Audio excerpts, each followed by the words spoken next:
안녕하세요. 저희가 오늘 준비한 내용은 미국 펀드 데이터들을 들여다봤더니 중국으로 향하는 자금의 규모가 꽤 크게 나타났다. 보시는 것처럼 보통 마이너스 2, 플러스 2, 요 사이에서, 그러니까 2 US 빌리언 달러 사이에서 보통 중간값을 가지고 많이 이제 수급이 왔다 갔다 하고 있었습니다.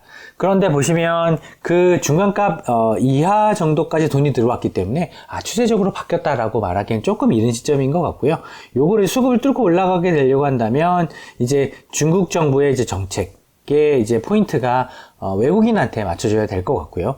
만약에 이번에 자금의 흐름이 마치 이제 헤지펀드들이 이제 돈을 많이 벌고 숏커버링을 하면서 이런 것들이 돈이 들어온 것처럼 집계가 많이 된 부분이 있다라는 부분으로 또 집계가 된다고 한다면 아직은 좀 시간이 많이 필요하다라고 볼 수도 있는 부분인 것 같습니다. 따라서 이런 부분에서 한 단계 업그레이드 되려고 한다면 크게 두 가지가 필요한 것 같습니다. G2가 지금 갈등을 하고 있으니 중국 정부의 이제 의지와 그리고 미국이 이제 내년에 대선이지 않습니까? 이 대선에 대한 시너지가 날 수 있는 방향으로 이제 구성이 된다고 한다면 이제 수급이 조금 더 개선될 수 있는 부분이 있을 것 같고요. 그런데 만약에 이제 이런 부분이다, 이런 부분이 주로 지속되고 이후에 또 이제 중국 경제 성장률이라든지 펀더멘탈이 약해지는 부분 때문에 이런 것들이 추가적으로 또 나온다고 한다면 사실 이런 수급은 크게 의미가 없이 요 안으로 좀 떨어질 가능성도 충분히 배제할 수는 없다라고 이제 보시는 게 더 좋을 것 같습니다. 근데 하지만 지금 중국이 GDP가 아시는 것처럼 이제 5%를 하회할 것으로 지금 보여지고 있는데요.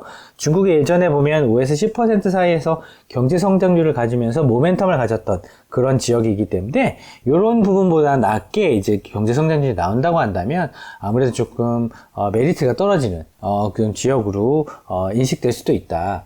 그런데 지금 중국 지수가 너무 싸지 않냐? 맞습니다. 지금 중국 지수가 역대급으로 지금 싼 구간에 지금 들어와 있기 때문에 아무래도 그런 저평가된 부분이 부각되려고 한다면 이런 모멘텀이 사실은 부각이 돼야 모멘텀도 있는데 경제 성장률도 꽤 이제 좀 잘 나오려고 회복하려고 하는데 싸게까지 하다라고 한다면 조금 갈등이 있거나 중국에 대한 어떤 좀 불확실성이 있다 하더라도 베팅하는 세력이 좀 늘 수 있는데 그러면 이제 이런 구간을 뚫고 더 수급이 들어올 수 있을 것 같습니다. 하지만 이런 이제 모멘텀이 약한 상태에서 저평가가 됐다고 하면은 이게 싼 데는 싼 이유가 있어 라는 이제 시장의 어떤 반응이 있을 가능성이 되게 높아 보입니다. 따라서 이런 구간을 뚫고 나가는 데 있어서 이런 부분이 필요한 것 같고요. 만약에 이런 부분으로 추가적으로 다시 매도가 나온다고 한다면 아무래도 이런 부분 때문에 모멘텀이 약한 부분 때문에 이런 저평가가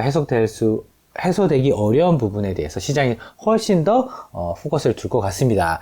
그래서 따라서 결국은 지금 홍콩 시장에서도 한국의 어떤 금융회사들이 ELS 발행을 통해서 이후에 청산하는 시점이 나올 텐데 이 청산하는 시점에 홍콩 증시에 좀 영향을 좀 많이 줄 것 같으니까 지금 이런 부분에 대해서도 지금 세세하게 들여보다 보고 있는 것 같고요. 이때 충격에 관련돼서도 어떻게 대응할 것인지에 대해서도 좀 논의가 많이 되고 있는 것 같습니다. 따라서 한국에서만 문제가 되는 건 아닌 것 같고요. 홍콩 현지에서도 문제가 되고 있으니 사실 이런 부분 자체는 시장의 어떤 변동성, 시장의 어떤 불확실성을 좀 제거하기 위해서 조금 노력들이 좀 있지 않을까 싶기는 합니다. 하지만 아직은 방금 말씀드렸던 것처럼 수급이 지금 홍콩 시장에서의 수급이 중국의 어떤 경제의 모멘텀에 거의 연결이 돼 있다 보니까 그런 부분이 해결되는 것이 아무래도 선결 조건이 되지 않을까 싶습니다. 저희는 오늘 말씀드렸던 이런 구간을 뛰어넘을 수 있는 어떤 이벤트가 발생을 하거나 실마리가 발생된다고 한다면